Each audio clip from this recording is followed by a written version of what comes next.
നമസ്കാരം. മലയാളി വാർത്തയിലേക്ക് സ്വാഗതം. ഇറാന്റെ ആണവ കേന്ദ്രങ്ങൾ തകർക്കുവാൻ ഇസ്രയേലിന് കഴിയില്ലെന്ന് അമേരിക്കൻ പ്രസിഡന്റ് ഡൊണാൾഡ് ട്രംപ് പ്രതികരിച്ചു. ഇസ്രയേലിലെ സൈനിക ശേഷിയെക്കുറിച്ച് സംസാരിക്കവെയാണ് ട്രംപിന്റെ പരാമർശം.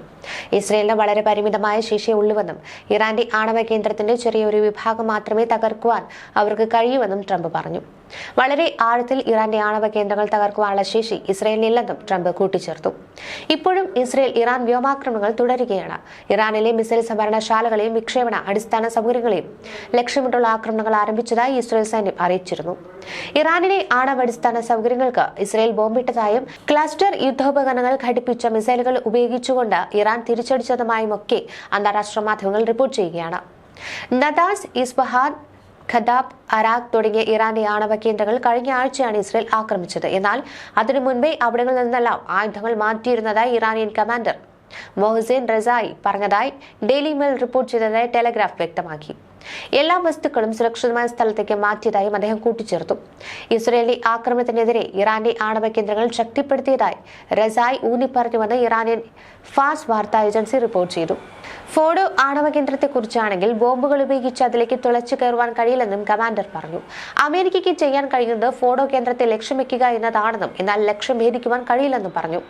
ഇസ്രയേലിനോടുള്ള ഇറാന്റെ പ്രതികരണം കൃത്യമായ കണക്കുകൂട്ടലോടെയുള്ളതായിരുന്നുവെന്നും ഇറാൻ ശത്രുവിനെ ശിക്ഷിക്കുകയാണ് എന്നും പിന്മാറുകയും കീഴടങ്ങുകയും ചെയ്യുന്നതുവരെ അത് തുടരുമെന്നും അദ്ദേഹം കൂട്ടിച്ചേർത്തു. ടെഹ്റാൻ തങ്ങളുടെ നിലപാട് ഉപേക്ഷിക്കില്ലെന്നും ബാഹ്യ വ്യവസ്ഥകൾ അടിച്ചേൽപ്പിക്കാനുള്ള ഏതൊരു ശ്രമത്തെയും ചെറുക്കുമെന്നും റസായി കൂട്ടിച്ചേർത്തു. ആക്രമണത്തിന്റെ തുടക്കം മുതൽ ഇസ്രയേൽ ഇറാന്റെ ആണവ കേന്ദ്രങ്ങളെ ലക്ഷ്യം വെച്ചിട്ടുണ്ട്. എന്നാൽ ഇറാന്റെ ഫോഡോ കേന്ദ്രം ഒരു പർവ്വതത്തിനുള്ളിൽ നിർമ്മിച്ചിരിക്കുന്നതിനാലും കനത്ത കാവൽ ഏർപ്പെടുത്തിയിരിക്കുന്നതിനാലും എളുപ്പത്തിൽ ആക്രമിക്കുവാൻ കഴിയില്ല. രഹസ്യവും കനത്ത കാവലുമുള്ള ഈ സമുച്ചയം വിശുദ്ധ നഗരമെന്ന് ഇറാൻ വിശേഷിപ്പിക്കുന്ന കോമിന് സമീപമാണ് നിർമ്മിച്ചിരിക്കുന്നത്. 2009 ആദ്യമായി പരസ്യപ്പെടുത്തിയതു മുതൽ അതിന്റെ യഥാർത്ഥ സ്വഭാവത്തെയും വലുപ്പത്തെയും കുറിച്ച് ഊഹാപോഹങ്ങൾ പ്രചരിച്ചിരുന്നു. ഈ സ്ഥലം ഇറാനിയൻ റഷ്യൻ ഉപരിതല വിമാന മിസൈൽ സംവിധാനങ്ങളാൽ സംരക്ഷിക്കപ്പെട്ടിരിക്കുന്നു എന്നതാണ് റിപ്പോർട്ടുകൾ. പക്ഷേ ഇസ്രയേലി ആക്രമണങ്ങളിൽ പ്രസ്തുത വ്യോമ പ്രതിരോധ സംവിധാനങ്ങൾ ഇതിനകം തന്നെ തകർന്നിട്ടുണ്ടാകാം. ഫോഡോ ആണവ കേന്ദ്രം നശിപ്പിക്കുവാൻ ഇസ്രയേൽ ആഗ്രഹിക്കുന്നുവെങ്കിൽ അമേരിക്ക ഇടപെട്ട് ആ സ്ഥലം ആക്രമിക്കാൻ സഹായിക്കേണ്ടതുണ്ട്. ഫോഡോ ആണവ ഇന്ധന സമ്പുഷ്ടീകരണ പ്ലാന്റിന് കാര്യമായി നാശനഷ്ടം ഉണ്ടാക്കുമെന്ന് വിശ്വസിക്കപ്പെടുന്ന ബങ്കർ ബസ്റ്റർ ബോംബുകൾ ഇസ്രയേലിന് US ആണ് നൽകേണ്ടത്. മണ്ണിനടിയിലെ ലക്ഷ്യസ്ഥാനങ്ങളിൽ തകർക്കുവാൻ ഉപയോഗിക്കുന്ന അത്യാധുനിക ആയുധമാണ് ബങ്കർ ബസ്റ്റർ. ഇറാനിലെ ഫോഡോ പോലുള്ള ആണവ നിലയങ്ങളെയും ആയുധ സംഭരണശാലകളെയും തകർക്കുവാനായാണ് ഇസ്രയേൽ ബങ്കർ ബസ്റ്റർ ആവശ്യപ്പെടുന്നത്.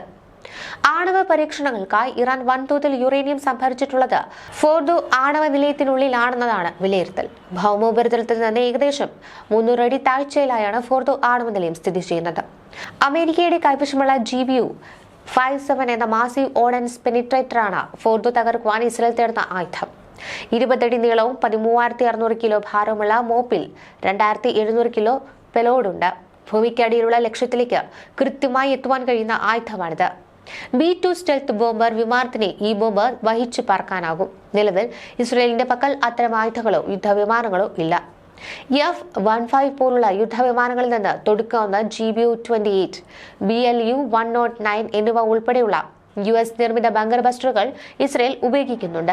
ഈ ആയുധങ്ങൾക്ക് ഭൂമിക്കടിയിലേക്ക് ആഴത്തിൽ പോകുവാൻ കഴിയില്ല. അതുകൊണ്ട് തന്നെ ഫോർദോ പോലുള്ള ആണവ നിലയങ്ങൾ ലക്ഷ്യം വയ്ക്കുവാൻ നിലവിൽ ഇസ്രയേലിന് കഴിയുന്നില്ല.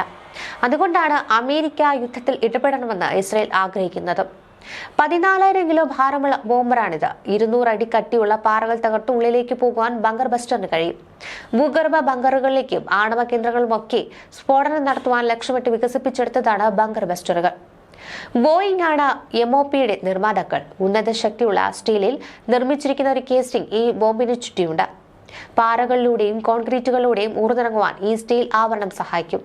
2,400 കിലോ ഭാരമുള്ള സ്ഫോടക വസ്തുക്കളും ഇതിന് വഹിക്കാം.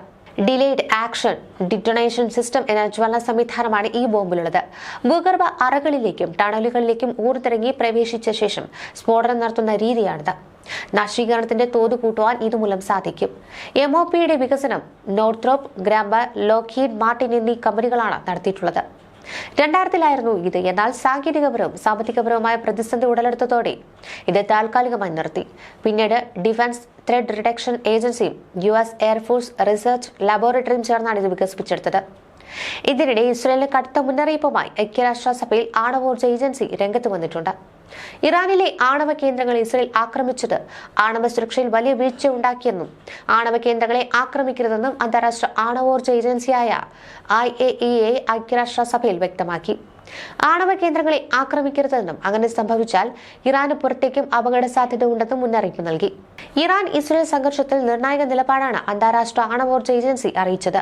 പഴുതുകളില്ലാത്ത നിരീക്ഷണത്തിലൂടെ ഇറാൻ ആണവായുധം വികസിപ്പിക്കുന്നത് തടയുവാൻ കഴിയുമെന്നും ദീർഘകാല കരാറിലൂടെ സമാധാനം സാധ്യമാണെന്നും ഏജൻസി അറിയിച്ചു. നാതാൻസ് നിലയത്തിൽ ഭൂഗർഭവേദ ആയുധങ്ങൾ ഇസ്രയേൽ പ്രയോഗിച്ചുവെന്നും ഇനി അത്തരം നടപടി ആവർത്തിക്കരുതെന്നും ഇസ്രയേലിന് മുന്നറിയിപ്പ് നൽകിയിട്ടുണ്ട്. നിലയത്തിനുള്ളിൽ രാസ ആണവ മലിനീകരണമുണ്ടെന്നും ഫോഡോ നിലത്തിന് കേടുപാടുകളില്ലെന്നും ബുഷഹർ നിലയം ആക്രമിക്കപ്പെട്ടാൽ വൻ ആണവ വികിരണ സാധ്യത ഉണ്ടെന്നും ആയിരക്കണക്കിന് കിലോ ന്യൂക്ലിയർ സാമഗ്രികളാണുള്ളതെന്നും ഏജൻസി വ്യക്തമാക്കി. ആണവ നിലയം ആക്രമിക്കപ്പെട്ടാൽ 100 കണക്കിന് കിലോമീറ്റർ ഒഴിപ്പിക്കേണ്ടി വരും. ഇറാന് പുറത്തേക്കും അപകട സാധ്യത ഉണ്ടായേക്കാം. മുഷഹർ നിലയം ആക്രമിച്ചതായി ഇസ്രയേൽ കഴിഞ്ഞ ദിവസം തെറ്റായ വാർത്താക്കുറിപ്പിറക്കിയെന്നും പിന്നീട് തിരുത്തിയെന്നും ഏജൻസി അറിയിച്ചു. UN-ൽ GCC രാജ്യങ്ങൾ ഇസ്രയേൽ ആക്രമണത്തെ അപലപിച്ചു. ഇസ്രയേലിന്റെ ആക്രമണം അവസാനിപ്പിച്ചു കഴിഞ്ഞാൽ മാത്രമേ ഇറാൻ നയതന്ത്രം പരിഗണിക്കുവാൻ തയ്യാറാകൂ എന്നാണ് അറാഗ്ചി വ്യക്തമാക്കിയത്. ഇറാന്റെ ആണവ പദ്ധതി സമാധാനപരമായിരുന്നുവെന്നും ഇസ്രയേലിന്റെ ആക്രമണങ്ങൾ അന്താരാഷ്ട്ര നിയമങ്ങളുടെ ലംഘനമാണെന്നും അദ്ദേഹം തറപ്പിച്ചു പറഞ്ഞു. ഇറാൻ സ്വയം പ്രതിരോധത്തിനുള്ള നിയമപരമായ അവകാശം പ്രയോഗിക്കുന്നത് തുടരുമെന്നും അദ്ദേഹം കൂട്ടിച്ചേർത്തു. ഇറാന്റെ പ്രതിരോധ ശേഷികൾ വിലപേശുവാൻ പറ്റാത്തതാണെന്ന് താൻ വ്യക്തമായി പറയുന്നു എന്നും അദ്ദേഹം പറയുന്നു. ഇറാന് വംശഹത്യ അജണ്ട ഉണ്ടെന്നും അത് നിരന്തരമായ ഭീഷണി ഉയർത്തുന്നുവെന്നും ഐക്യരാഷ്ട്രസഭയിലെ ഇസ്രായേൽ അംബാസഡർ ആരോപിച്ചു. ആണവ സൗകര്യങ്ങൾ പൊളിക്കുന്നതുവരെ ഇസ്രായേൽ ലക്ഷ്യമിടുന്നത് അവസാനിപ്പിക്കില്ലെന്നും അദ്ദേഹം കൂട്ടിച്ചേർത്തു. അമേരിക്കൻ വ്യോമാക്രമണങ്ങൾ ഒഴിവാക്കുവാൻ ഇറാന് പരമാവധി 2 ആഴ്ച സമയം നൽകിയിട്ടുണ്ടെന്നാണ് US പ്രസിഡന്റ് ഡൊണാൾഡ് ട്രംപ് പ്രതികരിച്ചത്. ഇതിനിടെ ഇറാൻ വിദേശകാര്യമന്ത്രി അബ്ബാസ് അറാഗ്ചിയുമായി യൂറോപ്യൻ രാജ്യങ്ങളിലെ നേതാക്കളും നയതന്ത്രജ്ഞരും നടത്തിയ ചർച്ച അവസാനിച്ചു. ഇസ്രായേൽ ആക്രമണം നടത്താതെ ആണവ ചർച്ച പുനരാരംഭിക്കാനാകില്ലെന്നാണ് ഇറാൻ വിദേശകാര്യമന്ത്രി വ്യക്തമാക്കിയത്. ഇസ്രയേലിന്റെ ആക്രമണങ്ങളിൽ നേരിട്ട് പിന്തുണച്ചിട്ടില്ലാത്തതിനാൽ യൂറോപ്യൻ രാജ്യങ്ങളുമായി ഇനിയും ചർച്ചകൾക്ക് തയ്യാറാണെന്നും അദ്ദേഹം പറഞ്ഞു. UK, ജർമ്മനി, ഫ്രാൻസ് തുടങ്ങിയ രാജ്യങ്ങളിലെ വിദേശകാര്യ മന്ത്രിമാരും യൂറോപ്പിലെ നയതന്ത്രജ്ഞന്മാരാണ് ചർച്ചയിൽ പങ്കെടുക്കുന്നത്.